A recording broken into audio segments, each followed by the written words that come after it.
You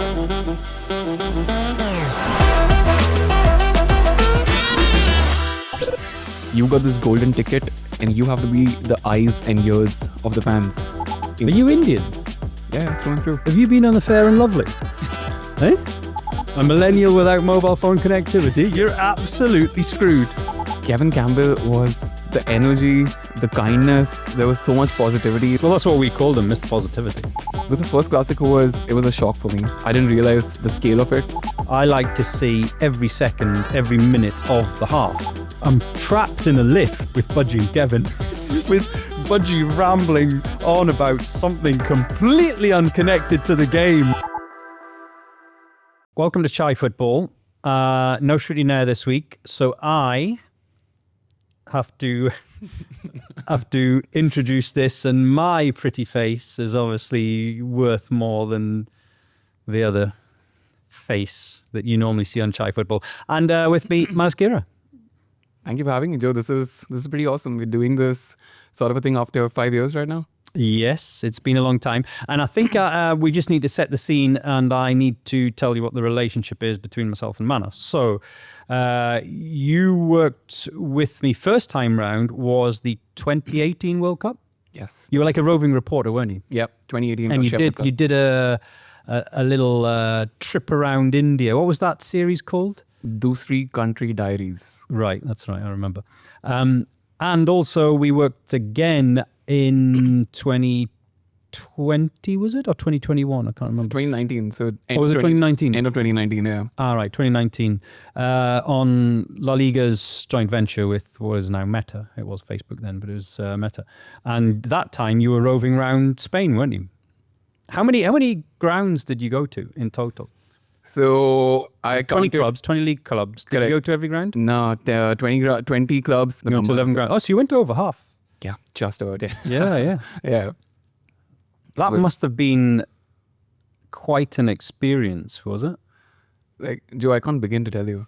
Is that the first time you'd worked or operated outside of India? Oh yeah, without a doubt. So that was like 2019 was the first year that I actually got out of India for the first time. Oh, really? So in the summer of 2019 is when my brother took me to the UK.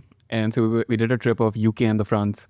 Mm-hmm. And that was the first time I experienced European football in the flesh. Mm. So that kind of set me up well for coming to Spain. Because before that I was clueless how Europe works, how these trains operate.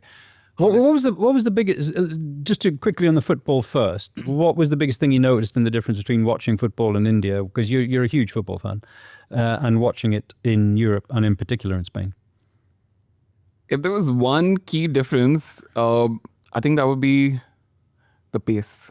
The pace of not just the game, not just the players, but even the refereeing decisions, right? Like it's not the best. I think there's definitely scope to be better in Europe, but in India, I feel the game is just a bit slower for many different reasons. Like, of course, quality is not at the same level as Europe, but I feel like the entire product is slightly behind in the pace. And I feel like I don't remember the exact numbers, but the ball in play numbers are significantly lesser in the top tier of Indian football. So I'd say the pace of the European game blew me away. It was incredible. Okay, so you get off the plane. On a personal level, what was the biggest shock or the biggest surprise to you? And I'm talking about Spain here. I'm not talking about it was a holiday, wasn't it? UK and France. It was a paid holiday, and I can't tell you how good that was. But what was shocking about the city or the football culture? No, just like what struck you is probably the best way of describing it, you know? About the culture, about Spain in general. I was overwhelmed, Joe. I was like, for the first month, 2 months, I was just finding my feet in the country. Because as I told you, I hadn't traveled to outside of India as much by that time. Right now, fortunately, I've had a chance to do that. But I was, and... How old were you then? In 2019, I was 26. 26, okay. Yeah, 25, 26. And I was finding my feet. And Spain, they don't have too much English. So I didn't know what salida means. I think salida meant entrance. And I was going into the exits when I wanted to enter the station. And so honestly, the first month, I was just faking it till I was like making it to the grounds. But I feel you and the production team, Amelia, Ignacio, amazing. I feel that production unit was just so welcoming. My SIM card wasn't activated on the first day, so I had no internet on my phone. I had no idea where my IBIS was. Apparently it was... And being Gen Z, by the way, what are you? Are you Millennial, Joe, millennial. I'm sorry, millennial. Being a millennial, Yeah. you must have felt like you were standing in the middle of Spain naked, not having mobile phone connectivity. Man, Joe, I'm not great with Stranded directions. is probably the word you were looking for. You must have felt stranded. I was. A millennial without mobile phone connectivity, you're fucked, aren't you? You're absolutely screwed. I was naked, you could say, over there, and I had no data. I did not know where my IBIS was. So, Joe, the Media Pro office was like 500 meters away from the IBIS I was staying at. And it wasn't too far. I should have known my directions by that point, but I just didn't. But Amelia was kind enough to just like guide me to my IBIS. And so honestly, the production crew, you, Kev, Budgie, just made everything feel like home. And I feel that really helped. Because I was overwhelmed for the first day, for the first few days. But then when I got to meet you, when I got to meet the crew, it was comfortable. And Kevin, this is Kevin Campbell, by the way, God bless his soul. Kevin in particular, what was your experience of meeting him? And the reason I ask you that question specifically is, number one, I don't like talking about Budgie. But number two, more importantly, you're a big Arsenal fan, aren't you?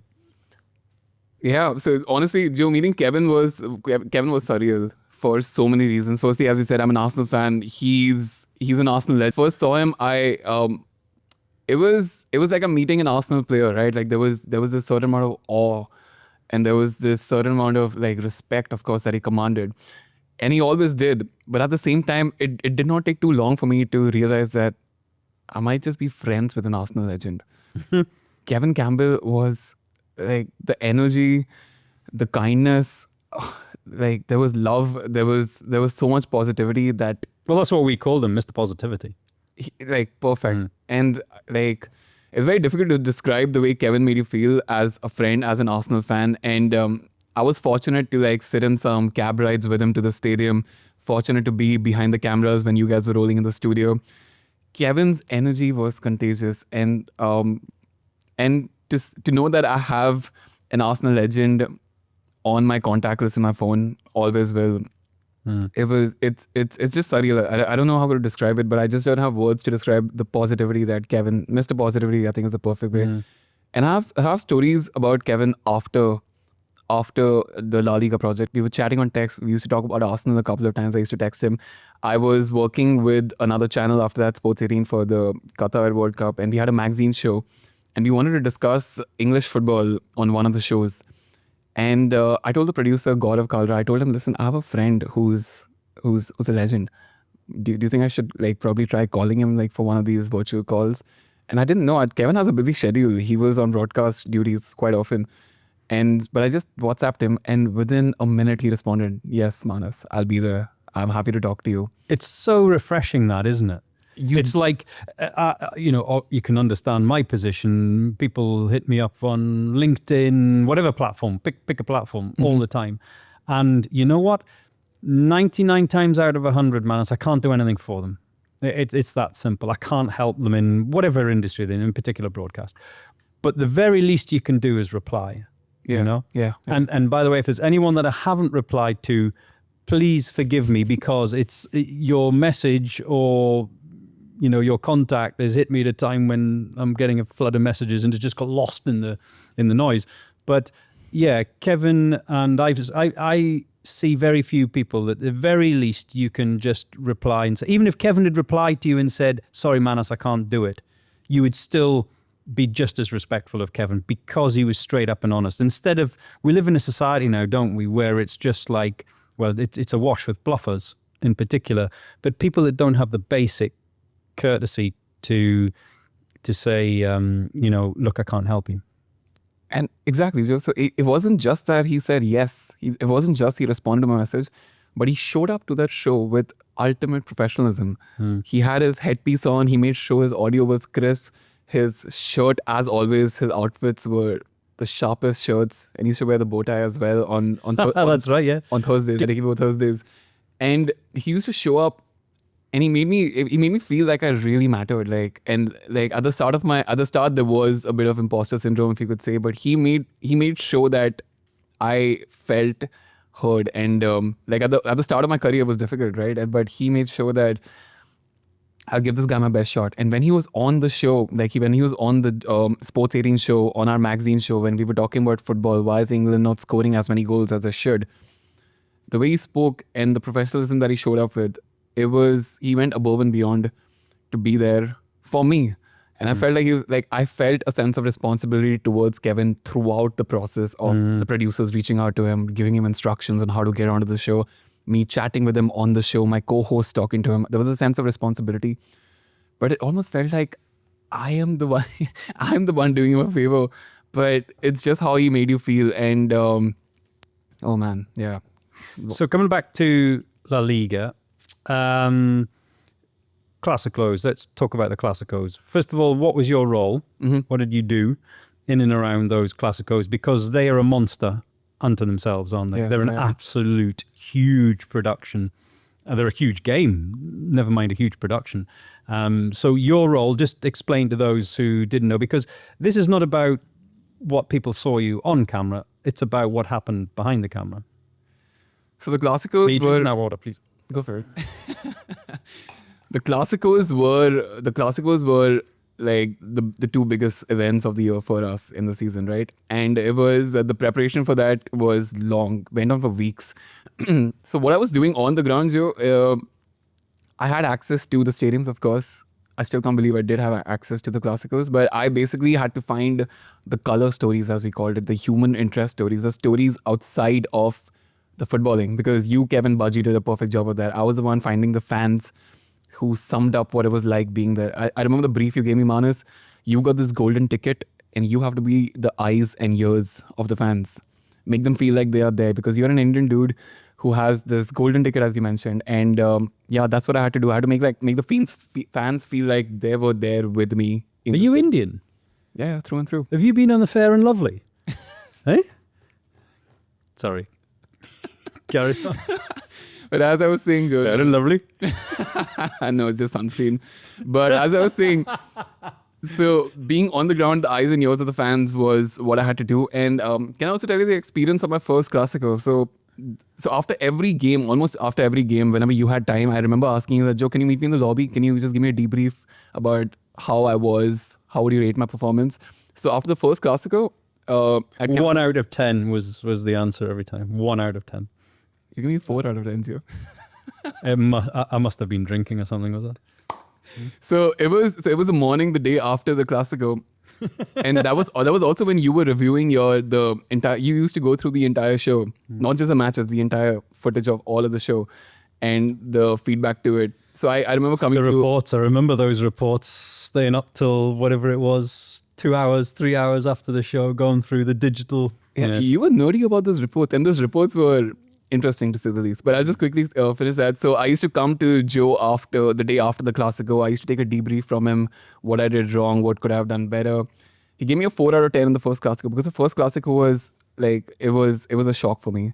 I didn't realize the scale of it. There was actually a fire outside the stadium as well, if you remember. That's right, yeah. I remember that, the wheelie bin. Yeah. Someone set fire to the wheelie bin and pushed it down the street, didn't they? And the thing is, my access was severely limited. Big wheelie bins, the industrial wheelie bins. So it was a big fire. Yeah.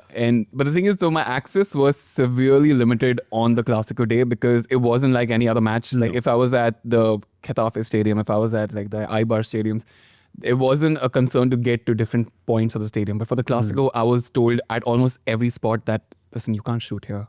Get out of here. So it was. Just to stop you there and explain to those who are watching, what you tend to find at the average stadium on the average match day is that your accreditation, your pass, gets you into pretty much the stadium complex, doesn't it? So it gets you into the outer complex, but it also gets you into the inner stadium complex as well. Yeah. On big matches and World Cups and Champions League nights and stuff like that, your accreditation passes gets you to a segment of the stadium. So it might be a certain side of the pitch, it might be a certain end of the stadium of the pitch, but it's a segment of the stadium, a zone. So you'll get access to certain zones, maybe 1 zone, maybe 3 zones, but you get certain access to certain zones. So the stadium complex and the stadium itself is divided up into sections. So that's the difference between big matches, big games, and the other ones. Carry on. And because I wasn't used to like the places that I wanted to be, and we needed like things that makes up a good show, the background behind you, just to convey the story a bit. During this Clásico, I was not allowed to shoot with a canvas that I wanted, so I had to eventually shoot in like a dungy tunnel. I remember that, yeah. And the thing is, it wasn't. And did the camera lens not steam up or something? It was a very cold day, wasn't it? It was cold, yeah. It was December, cold. and it was not a good frame. But the thing is, it was half time, and we needed to get this link out there, and we eventually did that in the tunnel. And of course, it wasn't the best link out there, but we did get something out for. It was a 90-second piece about halftime, about what the atmosphere was like.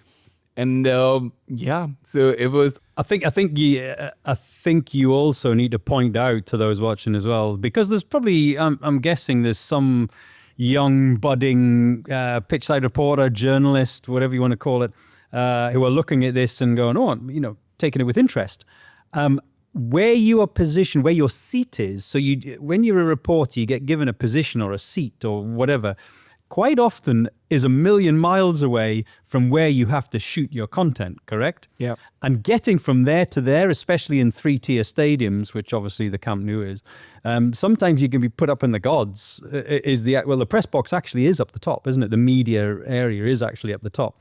We had to go in a lift, and the production team thought, right, the quickest way to get the team from the media area, which was where we sat and watched the game, to our position pitch side, for halftime, or before the game kicked off, halftime and then full time. They thought, well, we'll just get them in this lift. We'll go all the way down to that level. We'll walk out and we'll walk pitch side. Obviously, what no one thought about was that lift on a match day at that time. People on every floor are pressing it to stop at their floor. So it literally took us 10 years to go from there down to the bottom. So what I'm saying is people don't appreciate that getting from where you are to where you need to be, it can be a real challenge. Was the halftime show like, it wasn't pitch side, of course. Pitch side, yeah. You had a halftime show? I don't know. I didn't know that actually. So you made it down in the lift and you made it in time because it was just like a very fine. No. We had to leave. And this actually, from a sort of a professional standpoint, I like to see every second, every minute of the half, because what you're trying to do is you're trying to construct a kind of a narrative, a story of what the first half is all about. So, of course, something could happen in just before half time, of course, final 5 minutes of the first half or 10 minutes before half time. But what we were having to do was, because of the challenge, the logistical challenge, we were having to leave our position 10 minutes before half time to be the first in the lift and to get down to that level to be in position pitch side to light it up, basically. Yeah. So you missed that, frantically chatting with producers saying, what have I missed? Because I'm in a lift. Yeah. I'm trapped in a lift with Budgie and Kevin. With Budgie rambling on about something completely unconnected to the game, which is like, I saw they make nice baked bread in that little bakery around the corner from the stadium. Budgie, what the fuck has that got to do with the first 45 minutes? Should we go there tomorrow morning and get fresh rolls? Like, what? Where does that come from? Anyway, joking aside, yeah, you didn't know what you'd missed in that 10 minutes that you were trapped in the lift with Budgie and Kevin before you got out to pitch side. You had to just hope and pray, Manas, that when you arrived pitch side, and that was always my biggest fear, that the crowd was not busy celebrating a goal and you don't know what the hell's going on because you've missed it because you're in the lift. Can I ask you, Joe, like you've done a lot of studio shows, more than like a couple of thousand shows. Almost 7,000. 7,000 shows. How many are Budgie? The best ones? Couple of thousand, maybe. Yeah, exactly. So how different is that, being in studio versus being on ground? And what do you prefer? I hate it. Being inside a box. Yeah. I hate being. If someone said to me, even though there's more can go wrong pitch side or on location, it's called outside broadcast. Mm-hmm. Even though more can go wrong because there's more moving parts, I love that element of it.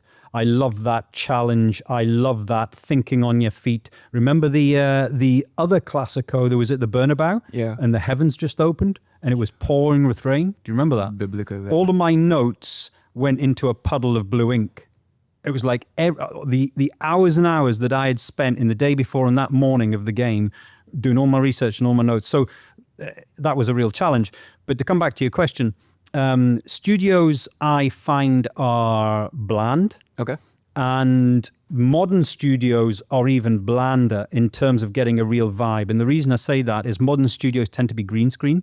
So when you're actually sitting inside them, all it is around you is green. So you have no reference points except your guests sitting on a table next to you. The table itself and your guests tend to be real, physical, but everything else is totally virtual.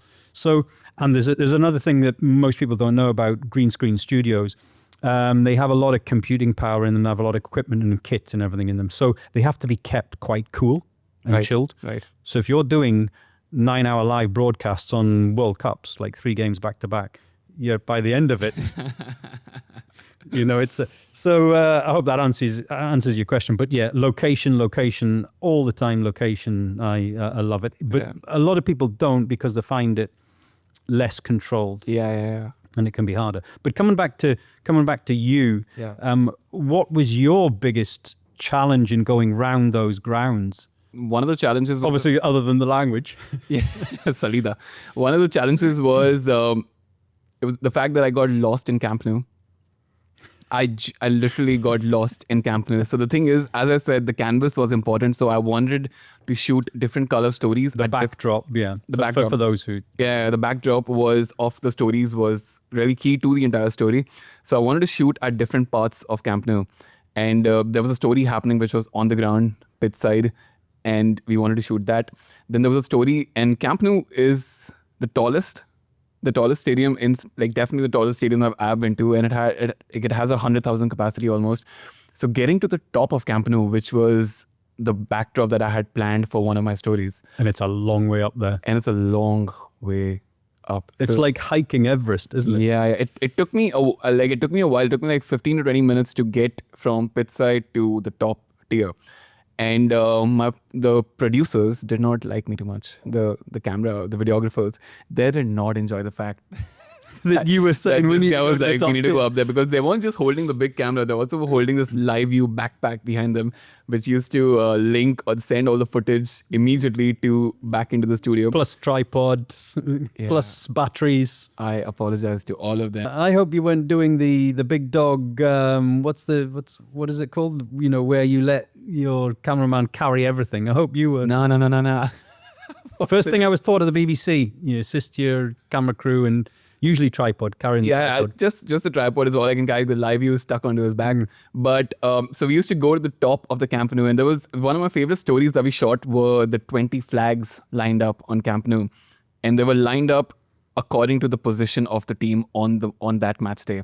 The league teams. Correct. So if Real Madrid, so it was all the club flags. Correct. In order of their position in the league. Exactly. And that was a great little story, that, by the way. That was fun. Most people don't know that. Exactly. Yeah. And I think Nacho had told us about that on the day before that. It was something that it's nowhere on the internet, and I couldn't have guessed that they changed the position of the flag for almost every match day. And so to get that story, I had to be on the top tier of Camp Nou because that's where the flags were close by. So getting there was like a 15-20 minute hike. Shooting that story in the cold wind of Camp Nou at that altitude was again a challenge. But honestly, the way that altitude. You make it sound like it's what's that the famous highest professional football ground in the world? Is it La Paz? I think it's La Paz in Bolivia, isn't it? Possibly. That says the highest. You make it sound like we're at La Paz. Joe, I was hiking for like 11,000 feet above sea level. I feel that's one of the reasons that Camp Nou has been redeveloped, so that I can find my way to the top tier. I was literally lost. But the thing is, I think the story turned out so well, and I feel I saw the reaction in the studio that you, Baji, and Kev gave to that story as well. It was rewarding, to say the least. It was a challenge, but it was getting up there, and the canvas, the backdrop. Yeah, that made it all worthwhile. It was so Clásico was your highlight. What was your low light of your entire time doing that? Oh. What was your? But you can call it your biggest disappointment, I suppose, as well. I think one of the disappointments was March 11th, 2020, when I was given the ticket to go back to India. The league stopped. I think Mikel Arteta. Oh yeah, COVID. Yeah, Mikel Arteta was, I think, the first one in the football ecosystem to get COVID, and then soon everything started shutting down. And then I was scheduled to fly to Real Mallorca versus Barcelona on March 13th. I think the match was March 13th, March 14th, 2020, that weekend. And it has to be like one of my lowest points because I was given a ticket back to India. But And at that point, no one in the world, never mind us in our little world, and obviously the La Liga fraternity, no one knew if and when it was ever going to restart again. yeah, Because people were having conversations that, certainly with me, and this is the powers that be in La Liga, that were saying, look, it may be that this season is written off and we start afresh in August, and you just said we're at the beginning of March, or we may have to wait and see because no one knows how bad things are. They start in 2021. So we're in this no man's land. Me and Budgie, we were in the air when the decision was made. So we'd got on the plane and we were in the air. So when we got on the plane, they said, look, there's a meeting taking place about the future of the league. And then by the time we'd landed, they said that it's cancelled. The league's cancelled. So we were in a position, because now the prospect was coming. The rumours that were starting to swirl were that airports were going to be shut down, and the country's borders were going to be closed, which is actually subsequently what happened. But no one knew when that was going to happen. So is that going to happen today, tonight, tomorrow morning, tomorrow night, 2 days? How long have we got? So it was this frantic scramble as to I'm faced with the prospect of being trapped in an empty hotel for, could be months, or how do I get out of here? How do I get the next ticket, the next flight? You know, the panic that was just flowing through everyone and anyone, whether it be crew, production, ourselves, the league. You know, just get out of there. We just had to get out. Yeah. It was as simple as that. Yeah. So I feel that was definitely one of my low points when that ended. Another low point, Joe, was Levante versus Real Madrid. I can't remember which month that was. Must be January, I guess. But I was in the flash interview zone. So the flash interview zone is the zone where players come in immediately after, players and managers come in immediately after the match for interviews. So the reactions are authentic and real because the adrenaline is still flowing. I was in that room, and for this project, Joe, I decided to learn some Spanish. So I was on level A2. I'd done my A1 and I was on level A2. And when I entered, Dos cerveza, por favor. Muy bien. Clearly, that's all you need in Spain. Yeah. That's 2 beers, by the way. 2 beers, please. Yeah. And hablo español poquito. I don't speak much Spanish. But I was in that room, and Thibaut Courtois, who spoke good English, Real Madrid goalkeeper. Yeah, Thibaut Courtois, the goalkeeper. It was usually him I spoke to, and I thought it would be him again this time out. But to my surprise, the coach at that point, Zidane, legend, he entered the room. The media manager, could we, for Facebook, get a piece with him? And that was one of my highest points in that, because I did not expect him to come into and it was a small room in Levante Stadium. The slash interview zone is usually like a larger space where we have a good amount of space to walk around and just have a chat with somebody. But this in Levante, it was a tiny room. It was the smaller stadiums tend to have smaller press areas and media areas, don't they? It felt like the room was temporary. It used to be made up on match day. It used to be broken apart after it. So Zidane entered that room, and I asked the media manager, can I have a chat with him for like 90 seconds for Facebook? This broadcast goes to South Asia. And he asked me, do you speak Spanish? And I didn't know what to say, because for those 5 seconds, I'm like, is A2 sufficient? Could I have a conversation with this footballing legend, this footballing great in A2 level Spanish? And I said, poquito. And the interview didn't happen. one of the heroes of my life. So what did you learn from that? Next time, just lie. Yes, see. I don't know, Joe. I could have actually done that, but yeah, that was another. Well, the thing is that those guys are so respectful that, you know what, if they discover that your Spanish wasn't that good, they would bumble through, and at least you might get one or two answers out of them, and it's done, you know. In hindsight. Sometimes we use the word blag. Sometimes you've got to be a little bit, you know, out there and a bit. Do you think we could have got captions onto that and like just probably like we had Nacho at least. Yeah, we had that. Is that thunder or is that the building falling down? Yeah, I mean, you could have, you know, we always used to say, the BBC, get it in the can, worry about everything else afterwards, you know, or get it on tape, you know, which is what a can was. It was a tape box. Get it in the can, worry about everything else afterwards. It's been fascinating. It really has, because these are the stories and these are the insights, Manas, that no one gets to, well, certainly see, because a show is, you know, starts there and finishes there, but no one ever gets to see behind the scenes and, you know, learn behind the scenes as to what happens, what goes on. I just want to point out one thing, Joe, before that, so if this is one of the highlights, actually. So I feel like this project was one of my first projects in front of the camera, La Liga. And I feel one of my favorite parts of this project was I was allowed to make mistakes. And I feel most broadcasts... You made a lot. I could have done without knowing that.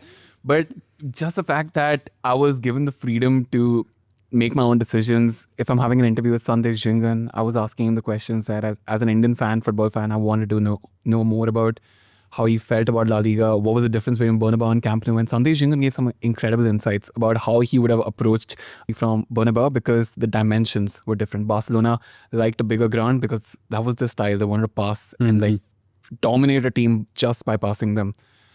So the interviews with Sandesh, how to make my own decisions, make my own mistakes, more importantly, and that those 2 seasons were just like defined the rest of my time as well. Well, I think my perspective on that, and I'm glad you brought that up, actually. It's a really interesting point that you make. My perspective on that is, number one, you can't progress and you don't learn without any mistakes or failures. And I don't care who you're working for. I don't care what the organization is.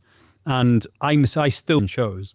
But what happens is, over time, your mistakes get less, you know. Way back at the beginning of my career, it might have been 100 mistakes a show, you know. Obviously now it's considerably less than that, 1.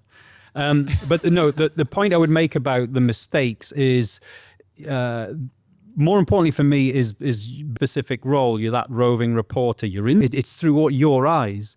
So why would you restrict, confine, pigeonhole someone like yourself? And I'm not just talking about you specifically. I'm talking about any young reporter or any young presenter. Why would you do that? I don't understand why you would do that. You're trying to bring them and let them grow rather than push them down. It's like you and I have had the conversation before about your hair. You know, any executive producer or any producer that says you need to get your hair cut does not know what they're doing in television. It's as simple as that. And if they were working for me, I'd fucking fire them straight away. Why? Because it's what comes out of your mouth as a personality. It's not just the words. It's the personality that you have to correct, teach, assist, help along. You know, it's the whole package. And what is your profile? What is your personality? Basically, I'll tell you, and this kind of shit does boil my blood. I'll tell you why. If you're telling me that obviously in that particular role that you were in, you were a representation of the young football watching audience of India, that's why you're there. If you're telling me that the young football audience of India have long or longer hair, like yours, they're all short back and sides crew cut, then you're an absolute and utter moron. That simple. So, you know, and it's the same with your clothes, and it's all of those kind of things. Now, you know, what's the persona that you're building, and does it fit that persona, and does it fit the show?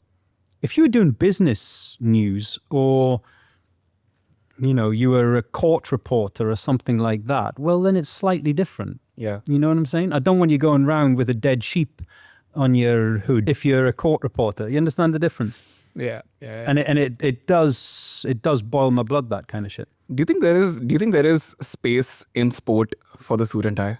Like the flagship events of the world, like probably the World Cup is coming up next year soon. It's changing rapidly. One thing I would say is, look, everyone talks about authenticity. Yeah. You know, what are you representing? Like if you've got Leo Messi as a classic example. Let's say Leo Messi's finished his career and he's a pundit on your show. Would you expect Leo Messi to turn up in a shirt and tie? No. You'd expect Leo Messi to dress the way Leo Messi dresses when he's off duty, when he hasn't got football kit on. You see what I'm saying? Messi, I don't think I've ever seen Messi in a suit and tie. Yeah, absolutely. Yeah, Ballon d'Or and stuff like that. He usually has a tuxedo. Oh, yeah, he has a nice tuxedo at that point. Yeah. So he's got some sort of formal dress when he's receiving an award, but it's not an award show. Yeah. So I have always thought I hated wearing suits and ties, you know, during my career, but it was, you know, it was the norm. It was what was required. I think you need to have something a little bit more. Look, put it this way: you can't turn up with a stained, holy T-shirt and ripped jeans. Of course you can't. But we're on a podcast. But that's the other end of the spectrum. You see what I'm saying? So at that end of the spectrum is super, super formal. At that end of the spectrum is turning up in shorts and T-shirt. Right? The reality is somewhere in the middle. The bit that I always find fascinating was I found there was a uniform in the dress sense of pundits and presenters during my career. Okay. So I went through a particular period where it was all black. Everyone wore, in fact, do you remember the Clásico? When we were lined up along the side of the pitch. So everyone was in their positions to do the pre-match stuff. And all of the presenters and pundits were wearing their black Armani, black Hugo Boss with the white shirt and the black tie or the dark tie, you know, in their black pumps, you know, the back seekers with the white soles. Like, it was like, what the fuck is this, man? Like, you know what I mean? Be different. Do something different. Be yourself. And before you jump in, and now I'm noticing that the uniform is these thick sort of lumberjack shirts over the top of a white T-shirt. So black, you'll start noticing with the pockets. You'll start noticing now, especially in Europe and especially in the US and stuff like that, everyone now is wearing these. And I guarantee you next summer, we will see presenters and pundits wearing white T-shirt, black, you know, lumberjack thick shirts over the top of it as like a sort of semi jacket.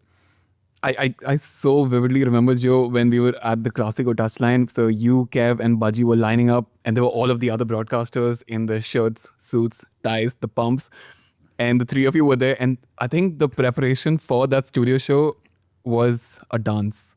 I can't remember the song. Oh, yeah, we did, yeah. All three it was on the Stadium PA, wasn't it? Yeah. There was a song on the Stadium PA that we're all dancing to. And I feel the other broadcasters were looking at like these three guys who were just dancing to prepare for the Clásico studio show, while the rest of them were doing their thing in the most formal suits and ties. Yeah, I'm pretty glad that But I think that comes across in the broadcast. And what I would add to that is, do you remember you had a different camera crew to us. We had quite a big sort of setup, but they were all Spanish. And I remember them coming up after we'd finished the show, after we'd gone off air, and saying, one of the guys, the sort of lead camera guy, said, we have done, I can't remember the number, we have done 20 Clásicos. Okay. And never enjoyed a shoot or a production as much as that. And that's all you need. He didn't need to say that. Right. You know? He's done more Clásicos actually in ground in the stadium than I have. I've done lots of Clásicos, but I haven't done that many inside the stadium. So for him to say that, that's quite a testament. And then at the end of the day, the most important is your audience at home. Not the person who says you need to get your hair cut, Manas. It's if someone's sitting at home saying, I'm physically switching off now because I don't like Manas's hair, or I don't like Manas's dead sheep hoodie, then that's a different game. Yeah. But no one's doing that. Can I ask you one question, Joe? And if they are, show me the data. Yeah. Can I ask you this question, Joe? So I'm supposed to be interviewing you. I'm sorry. I just have one quick question about this. But I've seen I've grown up watching the Champions League where you were hosting C2K on 10 Sports along with Budgie. And then after that, it was La Liga in the 2010s on the Sony channel. And then it was Facebook in the 2020s. So across 3 decades. Wow. Yeah. So you've been on... You feel old. I've gone to sleep, Joe. Like when Watching us. Yeah. It In the first 5 minutes of the show, you went. I was at 3:30 a.m. in the morning when that's okay. Arsenal was just knocked out by, I think, Liverpool in the quarterfinal of the Everyone. Champions League. Arsenal were knocked out by everyone. Won't be the case this year. When Yossi Benayoun scored against us. And I stayed up after that match because I couldn't fall asleep. And I was watching you and Baji like in the late 2010s. I had school the next day. And I want to ask you, how much did that change? Because from C2K to the La Liga show on Sony to Facebook, I feel like I've seen the transition happen like in front of my eyes. And then like I've had the fortune of working with you as well. How much did broadcast and a studio show change in these 3 decades? In what way exactly? So the way you mentioned how I feel legacy media channels want a certain uniform of sorts and they want a certain conversation flow, free-flowing conversations as much as maybe the Facebook studio show enjoyed. Well, you've touched on it there, which is because everything is segments, you're hitting ad breaks. Yeah. So going back those decades that you're talking about, everything was segmented and every segment had a time, usually about 6 minutes, maybe 7 minutes, because you're trying to hit an ad break. So whatever the topics were or whatever the elements of that segment were, you've got to push through them and then get to the ad break. What's changed is there's a lot more time to breathe now. Yeah. So you can extend a conversation, and that's because of the change in platforms like this. Mm-hmm. If we were having this conversation on traditional linear television 10, 20 years ago, this would all be boiled down to a segment. It's literally our chat is 7 minutes. Now, that's not the case. Yeah. So that's changed. A better way of sort of putting it is flipping the question and say what hasn't changed in my mind. Okay. And that is the components that make successful TV hasn't changed. Great chemistry. It starts with great chemistry. You can tell how much that means to me. Yeah. I know that firsthand. Yeah. Yeah, by their age. And what I mean by that is so many times someone upstairs will throw some characters together because they tick boxes or they fit a narrative, and there's absolutely zero chemistry and the audience just can't relate. Like, you think about your entire life, you are a watcher or you're part of a gang. Doesn't matter what it is. If you're at school, you're part of a little community. Everyone talks about community now, with regards to social media. So you're part of a little gang at school or college or at work. There's a little team. And if you're not part of that gang, you might be a watcher of that gang, So those guys over there in the corner of your open plan office, they're always doing that. And you get a little bit of joy or enjoyment out of the chemistry hasn't changed, and you can't fake chemistry. And I see it all the time. And then, you know what? A few months later, or sometimes a season or two later, I was going to say open up a newspaper. Who opens up a newspaper nowadays? I will go on my phone and see that the show's been cancelled. Right. Or the contract hasn't been renewed, or that kind of stuff. So that's the thing that hasn't changed. So there's still that constant search for, actually, I don't think they're searching for chemistry. I just don't think they understand what chemistry is. Right. I think it's one of those things that you get it or you don't. You know what chemistry is when you're watching it, but from the other side, from us in the industry, you don't know. You have no idea whether you're a presenter, pundit, production, executive production, or even higher. You don't know how to create it. It's as simple as that. And so that's the thing that is still a core ingredient to me. And the other thing as well that I think that has changed, and that still I'm staggered how no one has grasped the real reins of how to put it together, is way back then, we were using Twitter as our community interaction. And that was just because, there was no Instagram back then. During C2K in like late 2000s? Yes, I'm going back a little bit before that, actually. Okay. We were using Twitter because it was the primary social media platform at that time. So there was no Instagram, there was no TikTok. What else? YouTube was in its real infancy back then. Mm-hmm. And the comment element of YouTube wasn't very big. So, and that I think was probably the USP of getting the fans into the show. And nowadays, I'm still seeing what I call curated social media, which is the channel, the platform, whatever, will ask for comments or ask for questions. Mm-hmm. It'll be a day before, it'll be the day of, and then they curate them, and put them into the show in some sort of graphical style. Yeah. What we did in C2K, way back C2K, a couple of decades back, was it was live. The comments were coming in live. And what we did with Facebook project with La Liga was those comments were coming in live. It was a 6-second delay. So it was like you felt like you were part of the panel. Yeah. The punditry panel discussion, because Manas could sit at home in Bombay and message Joe, and not only would his name get checked, which everyone does now, but also his comment would come in. But here's the USP. The USP is it was live. Why is that important? It's important for exactly the same reason that you were talking about earlier on, in the mix zone, getting a player immediately after a game. Yeah. The emotion is flooding through you. Your team's lost, your team's won, the referee's given a terrible decision, there was a red card that should never have been a red card. How am I supposed to generate emotion and give that to you on air when you're asking me the day before and I don't even know what's happened in the bloody game?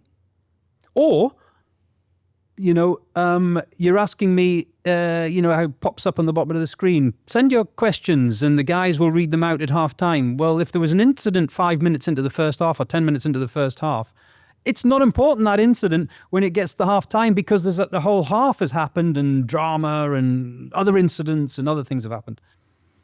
Just come on, man, not putting the audience first, not understanding the audience. What is important to the audience? To me, and we're talking about India, to me, the first thing I want from someone who's on air, if we're talking about football, which we are talking about football, is someone who understands bloody football, where football is the number one sport in their life. You have that. I'm not saying that you can't follow other sports. I'm just saying that number one has to be football. Then after that comes all the others. And the whole thing of, let's put someone who watches the Clásico once a year, and now all of a sudden they are your face of football. Fuck off, man. You're deluded. Anyway, how the hell did you...